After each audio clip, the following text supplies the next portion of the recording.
Ya somos 14, 12, uno más, 13, 26, uno más que mientras le mandé hace unas horas, colegas, les mandé la carpeta de lo que trabajaremos hoy para que lo bajen y lo acomoden en sus equipos, en sus carpetas de trabajo. De hecho, también yo voy a hacer eso ahorita. Ok, nuevo carpeta, y aquí en esta máquina voy a poner todo el material. Entonces, ok, 2022. Perfecto. Muy bien. Okay. Perfecto, entonces bajo el documento que les compartí, lo voy a bajar. Está la carpeta día 2 y la pongo ahí. Muy bien. Ok, 2 minutos y empezamos. 2 minutos y empezamos. Ok, día 2, download, y lo vamos a poner acá. Ok, bueno.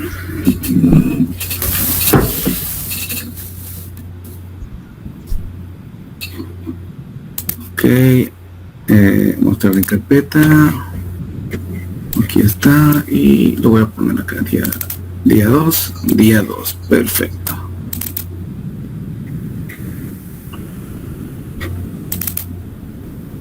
Listo, ya lo tengo, perfecto. Muy bien, colegas, vamos a empezar. Ya tenemos 15 compañeros, vamos a empezar. Voy a compartir toda la pantalla y hacemos un repaso de lo que trabajamos ayer.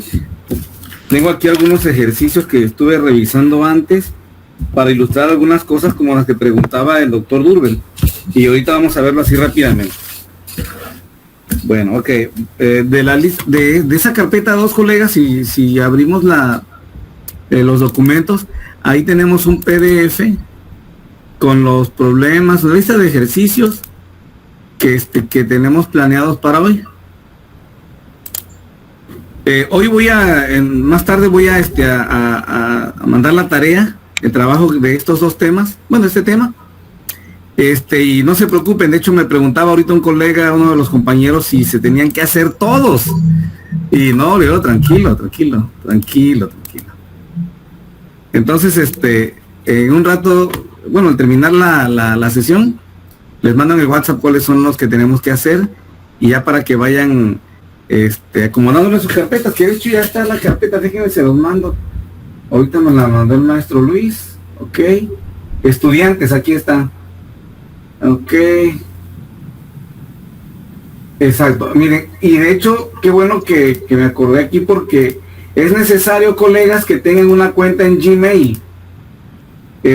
Creen una cuenta para que puedan vincularla con el drive que estamos compartiendo. Pues se las mando de una vez. Puede hacerse con otra cuenta, con una cuenta institucional o un Hotmail o alguna otra cuenta de su trabajo, pero les va a dar lata, les va a dar mucha lata. Entonces lo recomendable es que creen una cuenta en Gmail, o si ya tienen una, y con esa vinculen la carpeta que ya les estoy compartiendo ahorita, en donde ya aparece la de cada quien, y ahí van agregando día con día o semana con semana los trabajos, las asignaciones, las tareas. Muy bien, entonces empezamos. Parece que hoy tenemos a alguien de los colegas de los nuevos. Déjenme ver. A ver. El maestro Carlos estaba batallando también, que quería conectarse. Carlos Díaz Montejo. Él es un posgraduante del INAOE. Creo que todavía está batallando a entrar. Y tenemos también a la maestra Lizania, que está con nosotros. Aunque igual no sé si tenga oportunidad de hablar, porque está, creo que en sus negocios ahorita. Pero bueno, ya que me diga, y le damos un espacio para que nos platique de lo que hace. Muy bien, entonces, bueno, dejamos eso para más tarde. Vamos a avanzar. Ok, colegas, entonces voy a compartir la pantalla y empezamos a revisar algunos documentos. Ya tengo todo, ok. Ok, perfecto. Muy bien, entonces tenemos, esta lista de ejercicios. Miren, aquí aparecen repetidos algunos de los que ayer estábamos revisando. Siempre vamos a tratando de hacer una retroalimentación de un día para otro o del día anterior al siguiente para que los colegas que estuvieron ausentes o para que no nos quedemos en el salto y podamos entender un poquito lo que veíamos una sesión anterior. Entonces tengo aquí seleccionado algunos ejercicios. Voy a empezar con el número 7. Fíjense, esto es interesante a nivel de control de calidad. Recuerden, colegas, yo siempre insisto con los estudiantes, con los clientes, que tenemos que entender todas las áreas, tenemos que entender todas las disciplinas, no para ser especialistas, sino para tener conocimiento de lo que se hace en otras áreas, porque de alguna u otra manera, en algún momento tendremos algún vínculo o alguna colaboración. Ayer platicaba precisamente de que mi profesor de probabilidad, un profesor de los cursos formales de probabilidad, era un astrofísico, el doctor Cervantes Servín.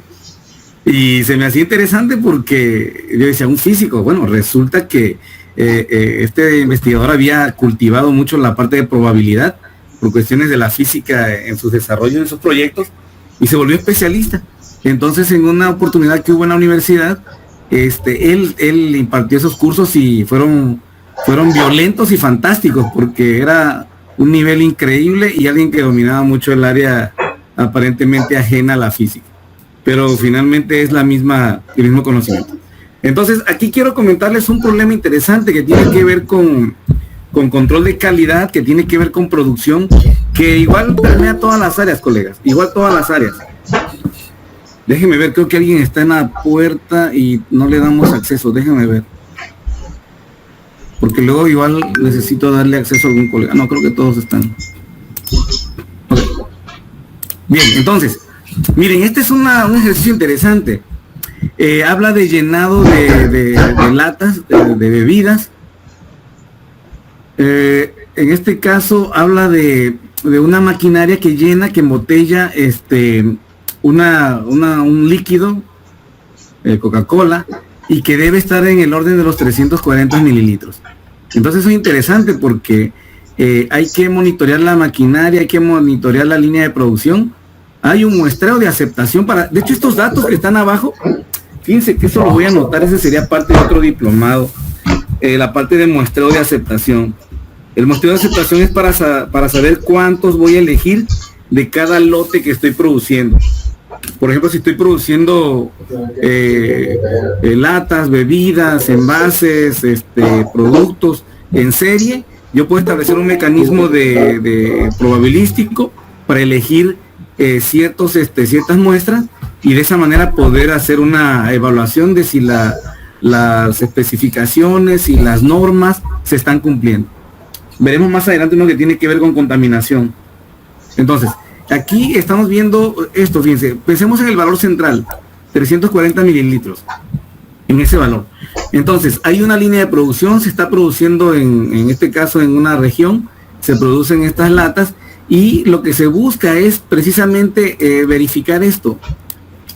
Si hay una precisión en cuanto al llenado. Recordemos que toda la maquinaria que se utiliza, colegas, para llenar o para guardar o para vamos a decir empacar sustancias como granos, como harinas, como líquidos, incluso los mismos fármacos también, pasan por un proceso en el cual debe controlarse de manera estricta el llenado, porque más o menos cierta cantidad puede crear un problema en las latas, en los frascos, en las botellas.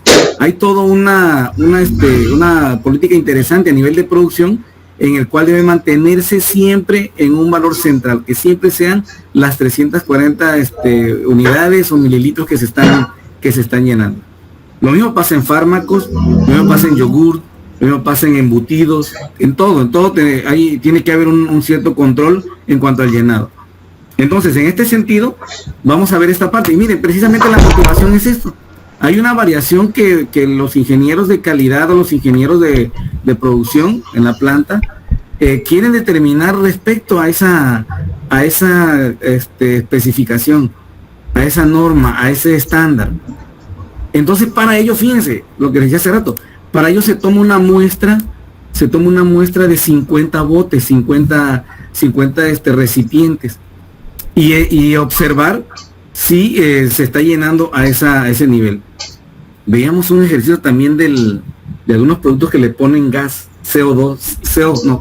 carbonato, CO2, óxido o monóxido de carbono, en algunas bebidas gaseosas, que también es parte de un aspecto sensorial para el sabor, y también hasta respecto a inocuidad, para que ese gas también sirva como un mecanismo, digamos, que evite que bacterias y bichos se reproduzcan en las bebidas. Entonces, bueno, aquí la idea es que vamos a ver la manera de poder indagar respecto a esta cantidad, llenado de botes que están en ese orden, 340 mililitros. Obviamente hay una variación, pero es lo que quiere observar aquí el fabricante. No sé si aquí nos dice un poquito respecto a cuánto debe moverse hacia los lados, no, pero bueno. Entonces la pregunta esta es la pregunta: ¿cómo está funcionando el proceso de embotellado en esta serie de producción, o en esta producción en serie? Debe ser una traducción aventurada de los compañeros de Datamétrica. Entonces hay que ver de qué manera la producción en serie se está comportando, y precisamente se hace un muestreo, colegas, una muestra aleatoria. Este es un esquema de muestreo que se llama muestreo de aceptación. Por ejemplo, fíjense, hay un mecanismo interesante. Si la línea de producción viene en una sola vía, uno puede establecer una métrica en base a cálculos de cada cuántas botellas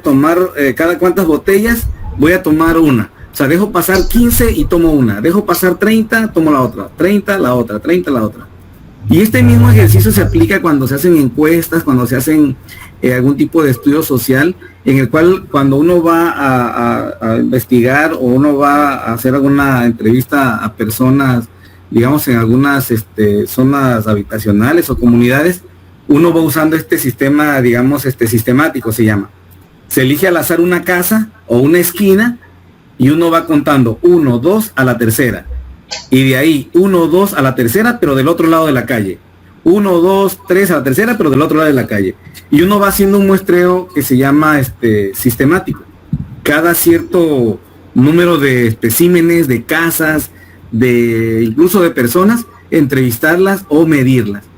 Por ejemplo, en algunos casos que tienen que ver con preguntar opinión a las personas, uno, por ejemplo, puede ubicarse en una parada de autobús, o en un mercado, en un lugar que concentre personas, y entonces sobre el camino uno deja pasar 1, 2, 3, 4 a la quinta persona, 1, 2, 3, 4 a la quinta persona, y así va uno haciendo un ejercicio aleatorio, un ejercicio de independencia, de homogeneidad, buscando que la información que se tenga sea lo más precisa posible. Entonces estos esquemas de muestreo se pueden calcular, se pueden estructurar para saber cada cuántas personas, para saber en qué tiempo, a qué hora, de acuerdo a la densidad de población, a la densidad de personas que llegan al mercado, a la densidad, por ejemplo, de derechohabientes que llegan al hospital, o al número, por ejemplo, de lotes que va sacando esta línea de producción. Uno puede establecer un mecanismo para poder extraer una muestra. Aquí de los colegas, si alguien ha hecho algún ejercicio al respecto, habrá visto que hasta en los manuales, por ejemplo, los del INEGI, los del Coneval, viene una serie de normas, de pasos, de procedimiento, de protocolo, en el que indica de qué manera se van a ir eligiendo cada una de las personas o de las casas que se están entrevistando. Y en este sentido estamos viendo una línea de producción en la cual hay necesidad de poder observar el llenado en cada una de esos recipientes, de esas latas.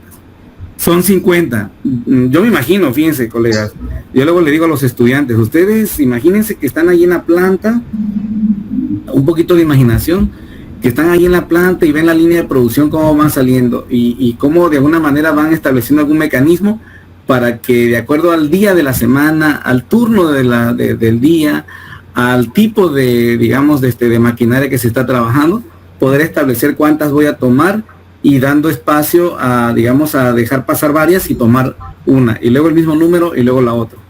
Entonces, fíjense, esas son estrategias, colegas, relativamente sencillas, pero son muy eficientes para garantizar la aleatoriedad, la independencia, la no correlación entre una y otra muestra.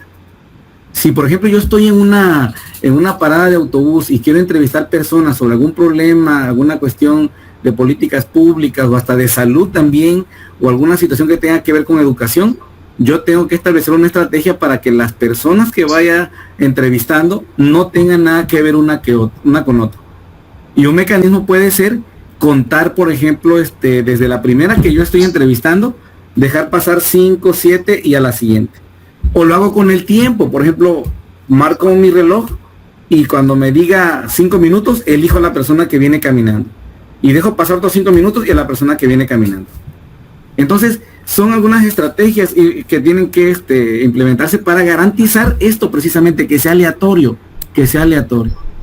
Y lo mismo es para animales, si estamos viendo algún problema de biología, algún problema de ecología, y lo mismo si es, por ejemplo, personas o especímenes, o en este caso, recipientes, yo me imagino que son como latas o botellas de Coca-Cola. Muy bien, ese es el contexto. Entonces, un poco de imaginación, quizá no tan exagerada como la mía, ¿verdad? Pero ahí ustedes imagínense cómo están las cosas. Vamos a ver la base de datos, es el DG7, ya lo debe tener ahí en su carpeta. Lo voy a buscar aquí en la mía. Tengo día 2, diplomado, DG7, y aquí debe estar.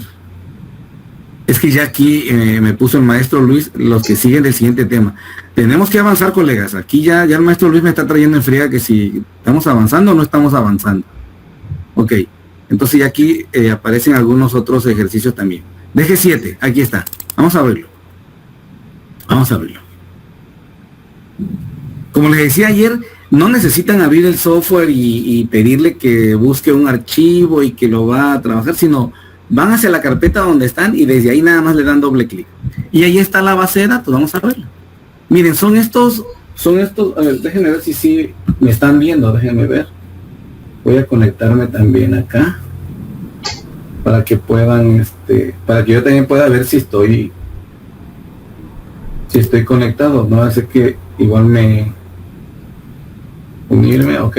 Voy a apagar todo. Ok, dice que no, perfecto. Listo. Sí está, sí me veo. Ok, entonces vean ahí, colegas, tenemos entonces toda la información de ese llenado. Acuérdense que son 340 mililitros que debe tener como norma, como referente, como precisión, ese llenado. Acuérdense, ayer veíamos que el primer ejercicio que hay que hacer siempre es explorar la información, ver qué tipo de datos tenemos. Y es esta ruta. Para los colegas que van llegando, igual algunos me preguntaban ayer, les decía que precisamente hoy vamos a retomar esto, entonces no estamos prácticamente tan lejos de lo que hemos avanzado. Entonces, esa es la ruta, colegas. Analizar, estadísticos descriptivos y explorar. Y vamos a ver qué tiene la base de datos, vamos a ver qué tiene. Acuérdense que este cuadro de diálogos que aparece, y aparece un cuadro de diálogos, y es muy noble este software en el sentido de que aquí nos va a mostrar todas las variables. Por ejemplo, aquí una variable que podría estar asociada, colegas, en la siguiente sería, por ejemplo, el turno, en qué turno se tomó esa muestra. Otro podría ser el lote, el número de lote. Otra podría ser la maquinaria que se usó. Otro podría ser el llenado, la temperatura que por ejemplo habría en ese momento en la planta. Otra podría ser el nivel de capacitación del obrero que está produciendo esos lotes o ese tipo de productos. Y aquí tendríamos toda la base de datos. En otros ejemplos hemos platicado de algunas experiencias. Y por ejemplo nosotros encontramos una en Sigma Alimentos aquí en Villahermosa, hace años con un cliente, en el que el problema era un obrero, un turno que era el turno de la noche y un plástico a la hora de embutir, de acomodar el jamón.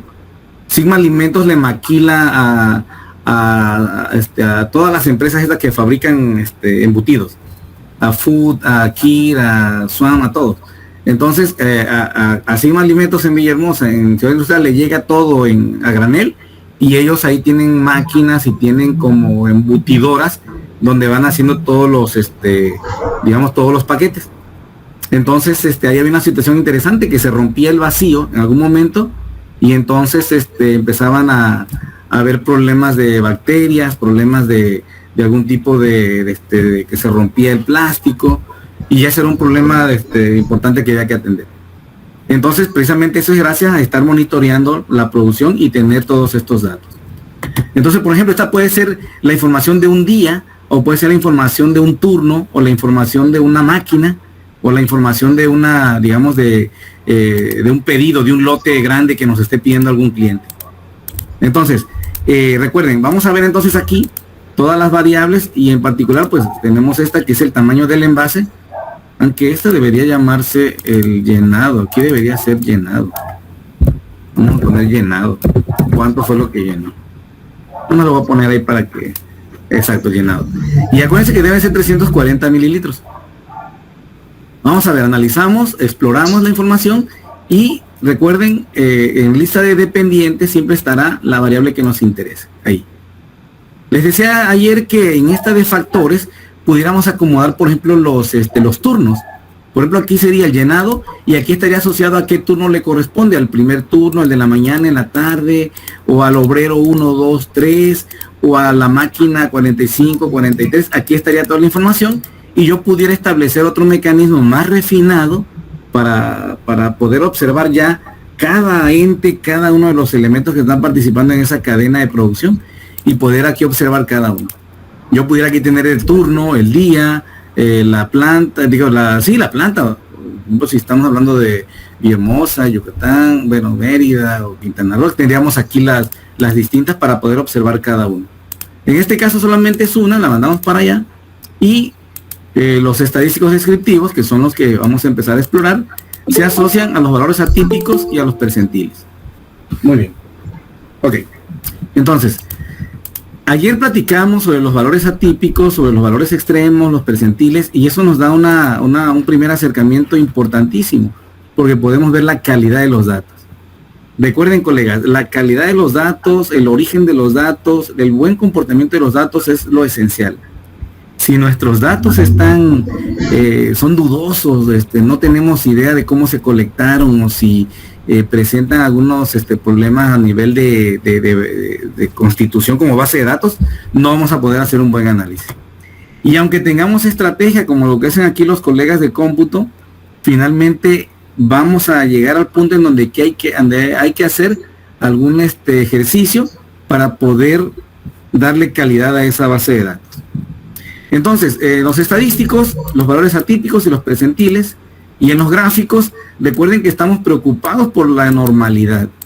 La normalidad es lo que nos va a decir si nuestros datos son homogéneos, si fueron bien capturados, si son independientes entre ellos, si hubo un buen muestreo para colectarlos. Es visible cuando alguien cucharea los datos o cuando alguien le mete mano.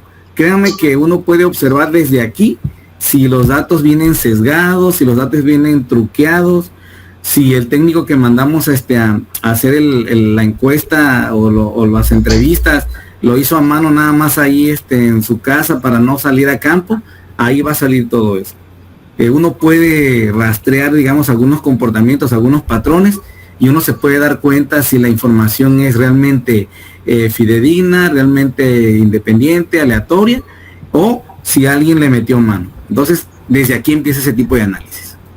Ok, entonces le damos a aceptar y generamos el análisis. A ver, rápido regreso. Acuérdense, colegas, base de datos, voy a ver la calidad de lo que estoy analizando, le digo explorar, y mando para allá la variable que me interesa. En estadísticos le digo que es atípicos y percentiles, Y en gráficos le digo que quiero un histograma y una prueba de normalidad. Le doy continuar. Y aceptar. Entonces vean ustedes. Aquí aparece ya. Voy a hacerlo en grande para que lo notemos mejor. Ahí está. Entonces,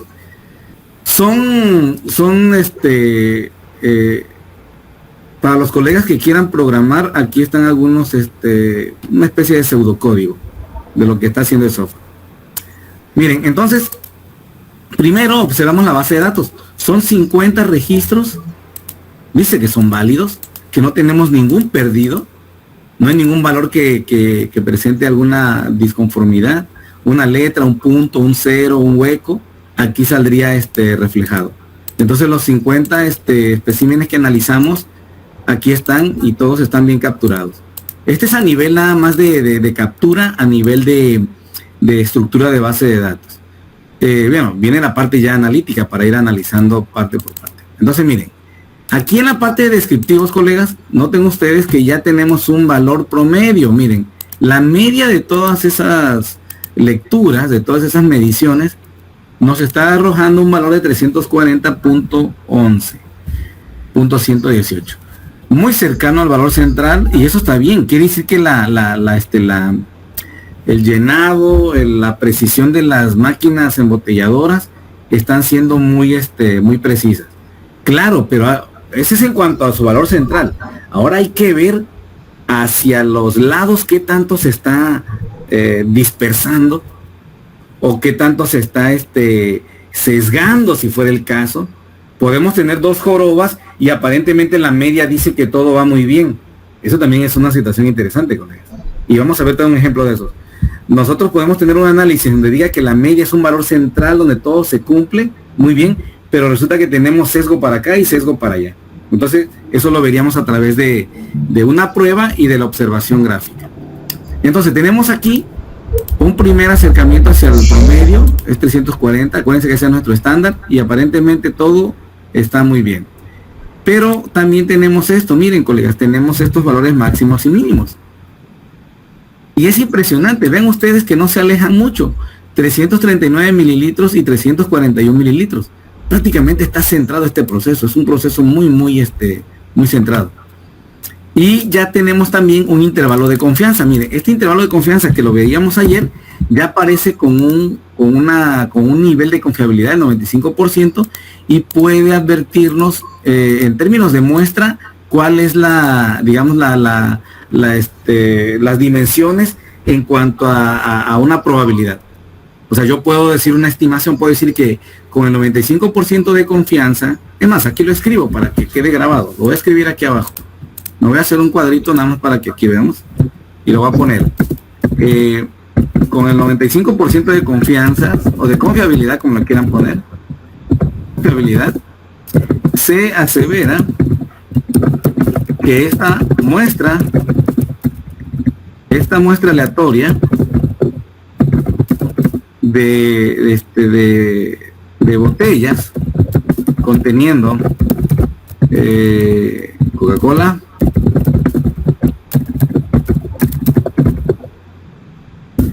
oscila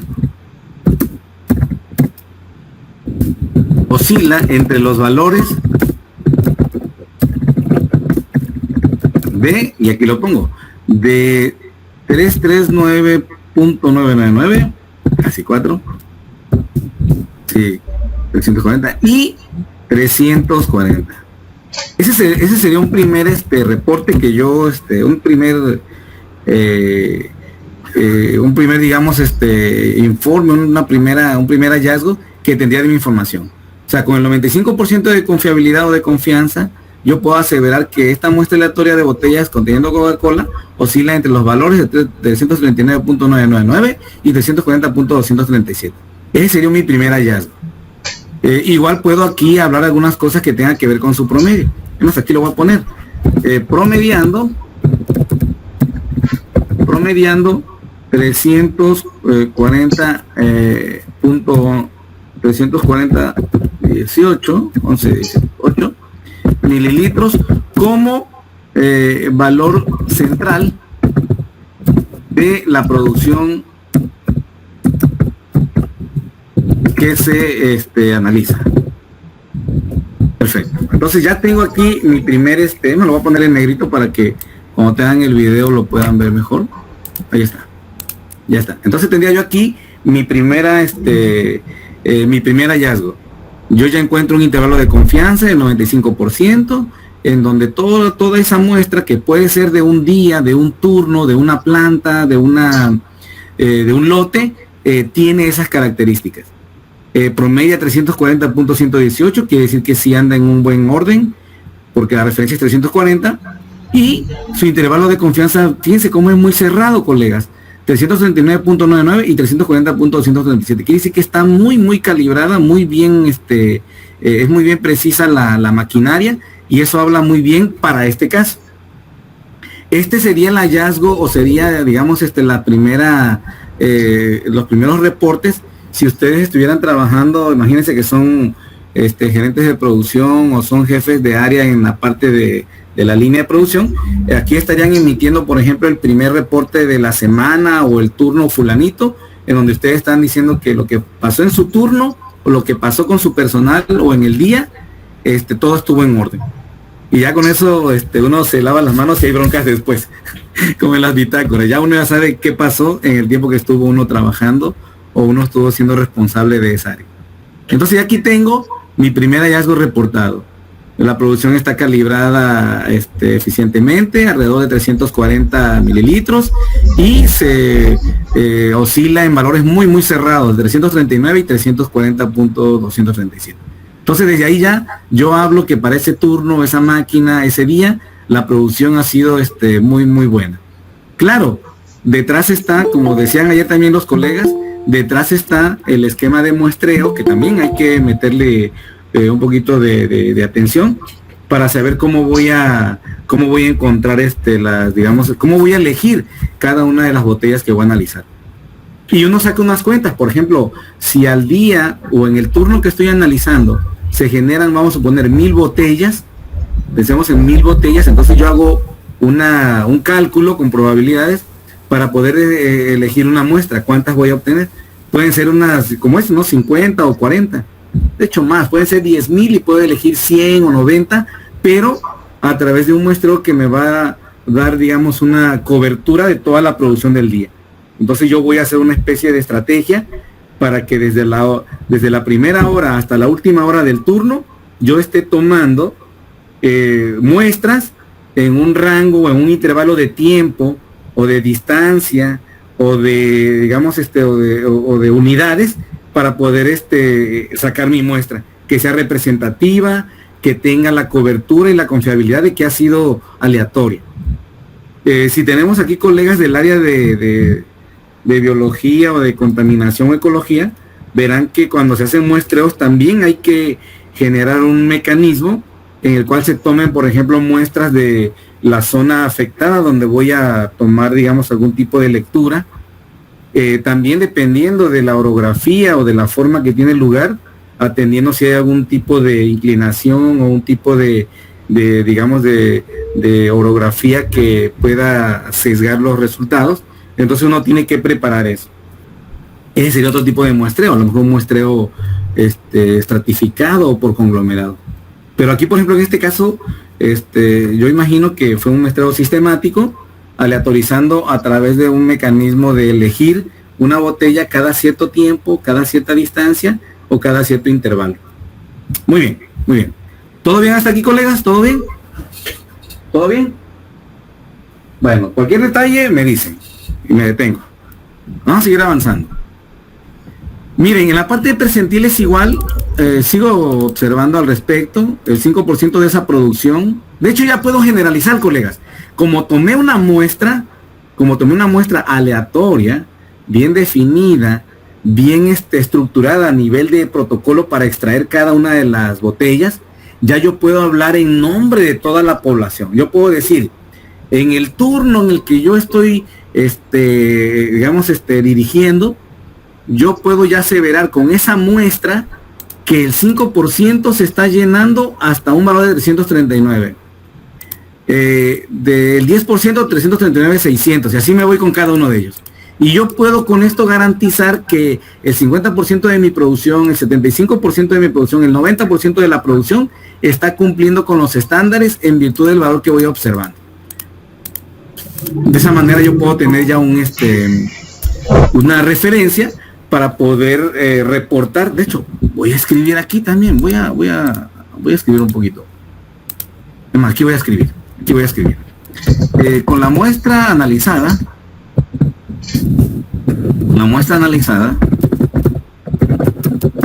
podemos inferir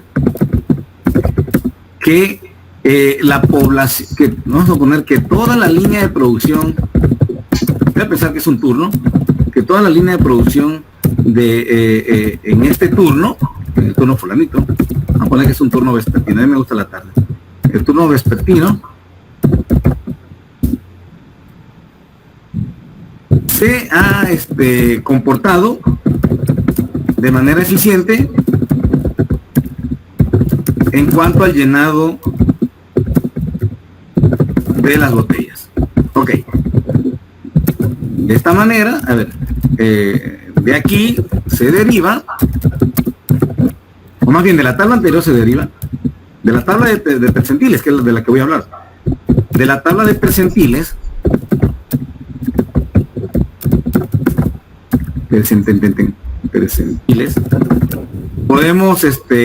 podemos asegurar,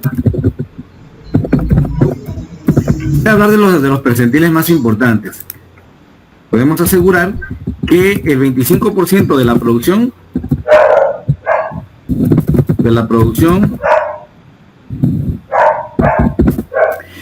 tiene un llenado de hasta 339, estoy hablando del cuantil 25, 339.800. Y puedo seguir adornándome, pues, siendo un valor muy cercano, muy cercano, de hecho, muy cercano vamos a poner al llenado óptimo que refiere la norma. Y acuérdense que es 340 mililitros. De igual modo, podemos mencionar que el 50% de la producción, fíjense, el 50% de la producción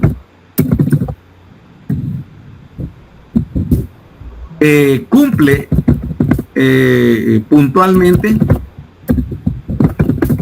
con la norma.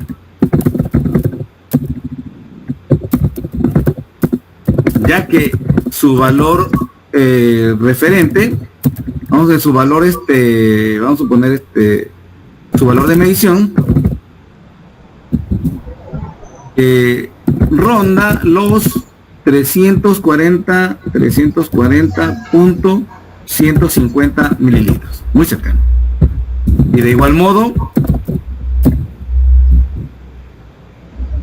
de igual manera, el 75% muestra un valor de 340-400 mililitros como valor representativo. Vamos a ponerlo así. Uno puede escribir cosas, digamos, expresivas para su reporte. Yo imagino que aquí estoy en mi acuérdense que tenemos que hacerle como en el teatro, como en actuación, como en arte. Yo aquí me estoy creyendo que soy un jefe de producción, que ya está terminando mi turno, hice mi análisis y así le voy a dejar las cosas al gerente que viene en el otro turno. Ya lo que pase es su bronca, pero yo acabo de entregar mi reporte y ya lo subí a la plataforma. Ya lo que pase en la planta ya no es bronca mía. Muy bien, entonces todo hasta ahí muy bien. Perfecto, seguimos hablando de esto. Ahora sí, vamos a ver unos posibles valores que se pudieran salir de orden. Valores extremos, miren, los más grandes. Eso también es una forma de observar, colegas, de ver qué tanto se me está sesgando la producción. Miren, los valores más grandes que estoy encontrando es hasta de 341.1. Eso es increíble porque habla entonces que lo más que se extiende o lo más que se vamos a decir, que se descalibra o que se sesga mi maquinaria, mi producción, está a solamente 1 mililitro, miren, es una cosa genial. Bueno, pero 1 mililitro, bueno, en fármacos sí, 1 mililitro es una cosa importantísima, pero es Coca-Cola. Entonces, 1 mililitro es el sesgo máximo, digamos, en el llenado. Y en los casos de menores, en los valores, miren, el más bajo es 339.2. O sea, también otro mililitro, miren, otro mililitro. Quiere decir que esa maquinaria está muy bien calibrada. Obviamente, una empresa de ese nivel pues tiene dinero para invertir en un montón digamos, de gente, de mecanismos, de maquinaria, de equipamiento, y sobre todo de mantenimiento. Muy bien. Entonces vean ustedes qué interesante. Nada más a un mililitro. Sigo observando acá. Ya vieron el gráfico, muchachos. Miren, es una chulada esa normal. Es una chulada. Eso habla de cómo todo el proceso de producción, todo el proceso de llenado se está concentrando o se está orientando hacia el valor de referencia. Fíjense que se cesa tantito porque aquí aparece 340, pero no importa. Está entre 340 y 340.5. Es 340. Entonces toda la producción está en ese orden. Y a los lados, vean ustedes que nada más se está alejando 1 mililitro. Una cosa muy precisa. Entonces eso es muy, muy importante porque desde el inicio estamos viendo cómo los datos, la producción, los estadísticos descriptivos nos muestran que hay un buen comportamiento. Entonces el histograma refleja eso. Vamos a seguir viendo abajo. Miren, wow, el gráfico de cuantil, el gráfico de probabilidad. Vean ustedes, es un gráfico también muy bien portado. Vean ustedes cómo todas las probabilidades de cada dato, de cada observación, se alinea de manera armónica con la línea teórica de la normal. Y el gráfico de caja y bigotes, igual, miren, chequen ustedes. Muy bien portado. Acuérdense que la línea negra es la mediana y en el centro está la imaginaria, que es la media. Entonces, más o menos está en buen punto. De hecho, se sesga tantito, colegas, como hacia arriba, la mediana, porque si ven ustedes acá el histograma, si lo ven, vean cómo se sesga tantitito, nada más después de 340. Ya lo vieron acá, miren. Acá. Pero se mantiene, digamos, bueno, tampoco hay que ser tan perfeccionistas. Bueno, en esto, ¿verdad? Otras cosas sí. Muy bien, entonces tenemos un buen proceso. ¿Todo bien hasta ahí, colegas? ¿Todo bien? Acuérdense, un poquito de esto, colegas, cuando estén haciendo la tarea, échenle un poquito de rollo ahí cuando hagan la tarea. No van a hacer tantos ejercicios, pero sí échenle un poquito. Es más, aquí debo escribir también yo, voy a seguir escribiendo. Se observa en este cuadro de valores extremos, que vamos a poner la dispersión de las medidas o la dispersión de las mediciones no oscila, o sea, no rebasan el mililitro. No rebasan 1 mililitro. Señal de que la producción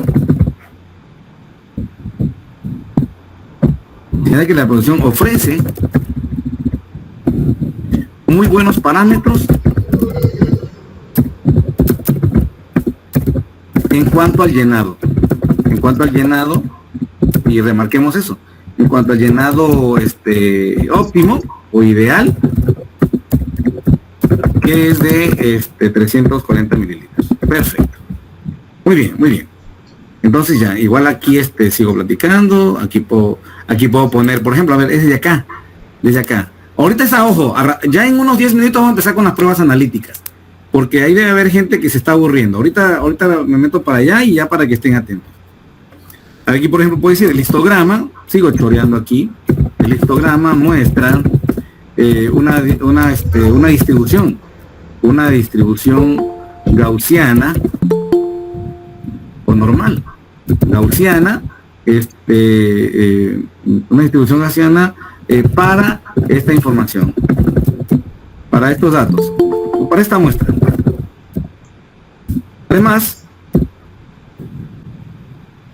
Además, sus valores, o los valores de las clases. ¿Se acuerdan eso de las clases cuando hacíamos los histogramas en la primaria o en el kinder o en el catecismo? Además, las clases no rebasan no rebasan 1 mililitro a la izquierda ni a la derecha, a los lados. De tal manera que el proceso, de hecho esto le gustaría mucho a la gente de calidad, de tal manera que el proceso está controlado, y si fuéramos exigentes, hablaríamos hasta de calidad 6 sigma y estas ondas. Está controlado y con muy buen nivel de confiabilidad. Ese es otro diplomado que tengo que dar, el de 6 sigma, pero más como para ingenieros en producción y en manufactura. Confianza, el nivel de confianza. Muy bien. Ok, quita esto. Y ya le pongo aquí negrito para que quede ahí, que se va bien el video. Y sigo aquí platicando. Por ejemplo, puedo también echar un chorrito aquí con la prueba de normalidad de la gráfica de Cucuplot. Puedo poner aquí la prueba de normalidad. Todavía es visual, colegas. Ahorita vamos a entrar a lo analítico. La prueba de normalidad gráfica a través mediante de hecho así le llaman algunos Cucuplot normal, demuestra que las probabilidades de cada dato, probabilidades de cada medida o de cada medición coincide prácticamente con la línea teórica de normalidad.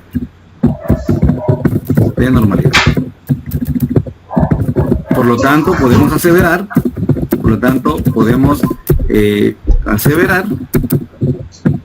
que los datos cumplen con la normalidad. Muy bien. Ahorita todo esto es visual, es apreciación. Ahorita vamos a llegar a la parte analítica. Aquí ya le escribí esto. Igual aquí lo marco para que se vea bien en el video. Este tiene que ver con los errores aleatorios, pero no es tanto de interés como la gráfica de caja y bigotes. De eso voy a escribir. También aquí escribo. Finalmente,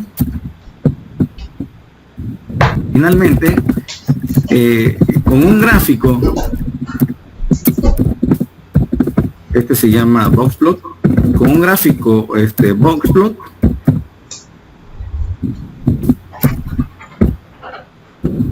podemos concluir que los datos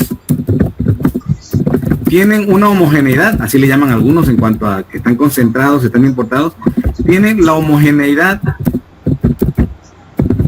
deseable para fundamentar la normalidad exigida como prueba de un buen análisis. De un buen análisis de datos desde el muestreo.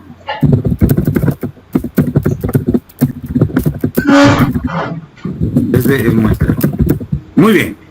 Y ya con eso terminaría yo mi discusión. Bien, ya lo marco aquí para que vamos. Muy bien, colegas. ¿Alguna duda hasta aquí? ¿Más o menos?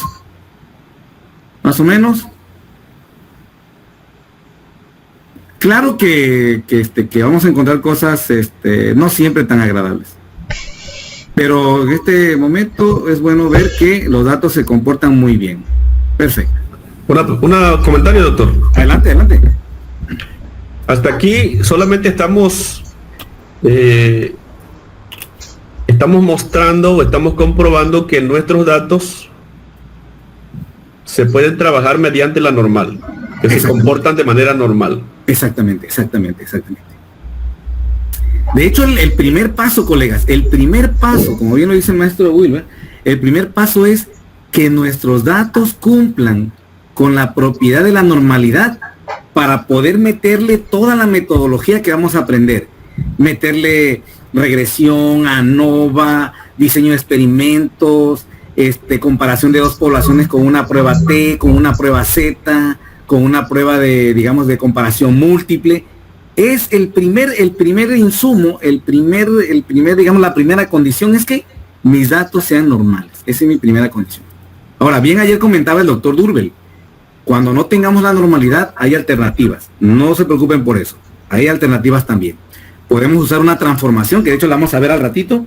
Aquí tengo ya un ejercicio de cómo tenemos unos datos como sesgados, como que están jalados, pero ¿cómo les digo? Pero sí, todo se revisa y está en orden.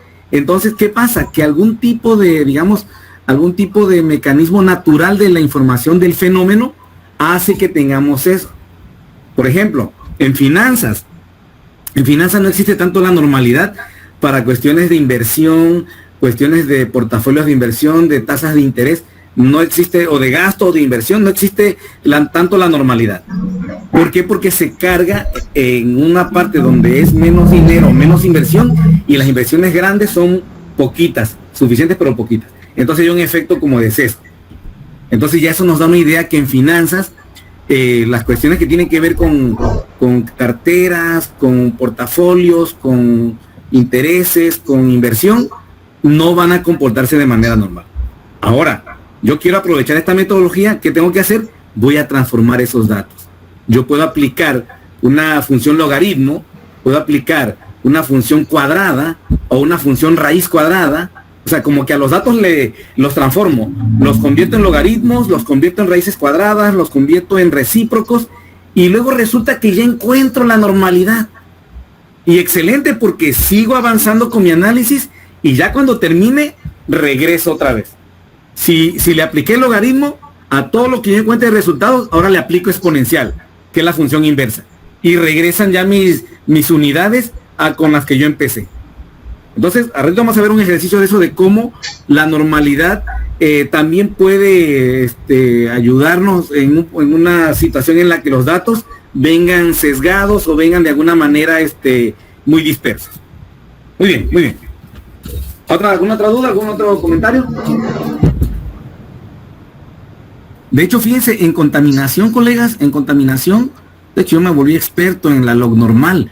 En contaminación resulta que las concentraciones de contaminantes, al menos las que yo revisé, que fue en manto freático, en cuerpos de agua, metales pesados, cuando uno hace como un muestreo y colecta muestras de agua, de lodo, de tierra, y se hace todo, digamos, los análisis, cuando se ve qué cantidades tienen de metales pesados, resulta que las probabilidades y la distribución y el muestreo y todo el análisis sale un histograma sesgado a la izquierda. Y decía un profesor a quien estaba yo haciendo ese trabajo, dice, es que es normal en la literatura, resulta que por una cuestión físico-química y molecular, que los contaminantes se comportan, todo un bagaje científico del área que se manifiesta en la manera de cómo se encuentran ya a la hora de hacer un muestreo. Entonces a mí se me hizo padre, porque la misma naturaleza o el mismo fenómeno tiene de manera, digamos, de manera propia, un comportamiento que no será normal. Pero entonces, ¿qué podemos hacer nosotros? Una transformación. Aplicamos logaritmo y ya tenemos la normalidad. O aplicamos una raíz cuadrada a todos los datos y ya tenemos la normalidad. También pasa en tiempos de vida, en medicina también pasa eso. Muy bien, muy bien. Vamos a avanzar. Vamos a ver otro ejemplo. No sé si alguien quiere comentar algo más. Le vamos a escarbar a esto, colegas, de manera exhaustiva entre lo que va de hoy y quizás mañana temprano, porque está haciendo este tipo de análisis que de pronto se había omitido en algunas áreas, está haciendo el talón de Aquiles para alguna gente que está reportando trabajos de investigación. Hoy que visité unos clientes, llegamos a lo mismo. Otra vez, ¿dónde está la normalidad? Adelante. Mira, yo aprecio mucho esta información y no sé si todavía que vayas a entrar a la parte analítica. Me parece que lo que nosotros siempre hemos hecho usando Excel y Máximo, por ejemplo, que tiene un poquito de rigor más matemático, pues siempre lo hemos hecho así como lo estás haciendo ahora, a lo que uno ve. O sea, cuando uno procesa datos y genera gráficos y tablas y demás, lo que uno quisiera es hacer hablar esas gráficas, ¿verdad? Exactamente. Pero me parece que va a ser interesante entonces que nos vayamos a eso que tú has mencionado, a la parte analítica, porque eso le va a dar más rigor. Exactamente. Y es lo que a veces nos exige, ¿no? Porque no a lo que ves, sino a lo que tú demuestras con la matemática, que eso es lo, exactamente. Ese es el arte, ¿no? Bueno, eso nada más es una humilde opinión. No, y muy valiosa, Durrell, porque en efecto, ahorita Durrell lo dijo muy bien. Y les recomiendo una película que se llama Día de Entrenamiento, de Denzel Washington. Dice, son detectives, dice Denzel Washington, no es lo que ves, no es lo que aparentas, es lo que puedes demostrar. Entonces, si nosotros nos vamos nada más con los dibujos, con la apariencia, nada más con el aspecto visual, solamente estaremos viendo una parte, vamos a decir, de apreciación. Nos falta entonces el rigor, nos falta la demostración, nos faltan las pruebas formales, colegas. Y aquí mismo está. Seguramente ya la vieron, ¿verdad? Pero les agradezco que sean discretos. Aquí está, miren, aquí está, prueba de normalidad. Atentos todos, atentos. Échenle un ojo ahí, echen un ojo en eso. Atentos. Todo lo que hemos platicado aquí de los dibujos, de Chihuahua, creo que una colega está afuera. Adelante, ya entró. Ese Mondragón. Entonces, fíjense, nosotros todo lo estamos viendo, como bien decía el doctor Durrell, a través de la apreciación, y como bien decía el maestro Wilber, es un primer acercamiento para ver nuestros datos, cómo vienen, qué podemos hacer, si lo tenemos que retrabajar, y hacer, digamos, un primer acercamiento. Es explorar. Exploramos, observamos y hasta ahí. Pero tenemos que llegar a las pruebas analíticas, colegas. Y ahí está la prueba analítica. Se llama prueba de normalidad. Y seguramente ustedes las han visto. Kolmogorov-Smirnov y Shapiro-Wilk. Esas dos. Las voy a escribir aquí para que quede,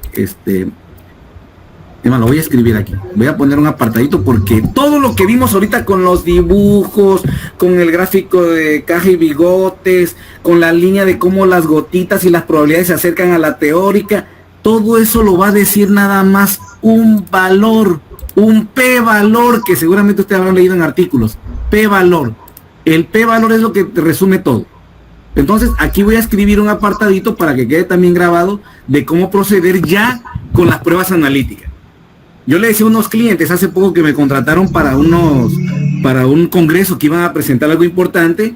Yo les decía que los dibujos, los cuadros, los histogramas, la línea de cucuplot, eso está bien y sirve para adornarse, pero que no se les olvide hablar de la prueba de normalidad, que es lo fundamental, que es la prueba analítica, y es lo que va a aparecer en el artículo, lo que va a aparecer en la memoria del Congreso, a lo que se van a fijar. Por ejemplo, en un congreso importante de alto nivel, no van a ver los dibujos, van a preguntar, ¿cómo estuvo tu p-valor? ¿Rechazaste o no la hipótesis? Dame la confiabilidad de la normalidad, quiero saber el R cuadrada de esa regresión. ¿Cuál fue el p-valor con el que concluiste que estos dos tratamientos son distintos o son iguales? Y entonces ahí ya las cosas se ponen muy complicadas, porque si no sabemos de eso, por mucho dibujo que hagamos, no va a ser la demostración que requiere el rigor matemático, el rigor estadístico. Y aquí está, colegas, miren, seguramente ustedes ya la conocen, Kolmogorov y Shapiro-Wilk. Voy a poner aquí una recomendación para que la tengan ya ustedes como un primer, vamos a decir, como una primera regla para proceder. A ver, vamos a poner prueba, lo voy a poner así, prueba Kolmogorov-Smirnov, que algunos artículos lo reportan como KS, K-S, y ya uno sabe que es una prueba de Kolmogorov-Smirnov. Kolmogorov-Smirnov. Ok. Y miren, la cultura, la tradición, más o menos la convención es que esta prueba, vamos a poner que es una prueba de normalidad para muestras grandes. Aquí hay que tener cuidado con los tamaños de